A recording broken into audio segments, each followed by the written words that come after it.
years, as we know. We've been told, a former Trump employee told CNN, Alan knows where all the financial bodies are buried, perhaps at the least. Trump's former longtime attorney, Jay Goldberg, David, once told me, in terms of the money trail, I'm quoting Jay here, in terms of the money trail, Donald can be hurt, I believe, a great deal by Alan Weisselberg. So what do you think, David? Does Weisselberg stay loyal here no matter what, or does he turn on Trump? Well, the trick for prosecutors here is to persuade Alan Weisselberg that if he doesn't cooperate, he's going to die in prison. And what do you want to do? You want to turn on this man who you have been completely obedient to for 40 years and his father before that, or do you want to go to prison? And whether Alan Weisselberg can separate himself from Donald Trump at this point, because he's so closely connected with him and has been so browbeaten by Donald and stayed around.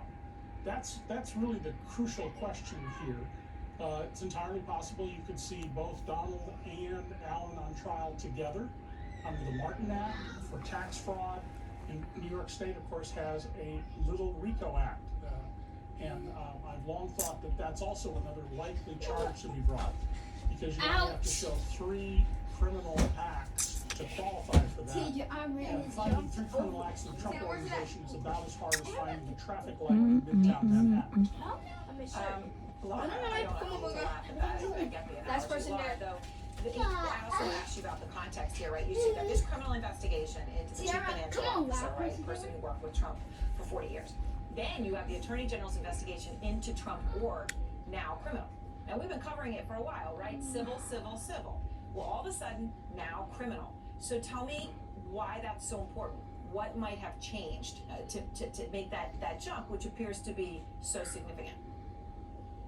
Well, that's in part the big question as to why now. Now, we're all learning about the criminal action and criminal investigation. We don't know when the Trump org was informed of the criminal investigation at this point in time and how long they've known about it. The question is, what has changed? Is there an introduction of new information, or is it the level and aggregate of what the conduct has been? Oftentimes, you look at the overall scope of what is being done and what is being alleged or investigated. You can go from the civil liability, where you're talking about financial penalties in the most part, to the civil world and the deprivation of liberty and prison time, depending upon the scope of the conduct, the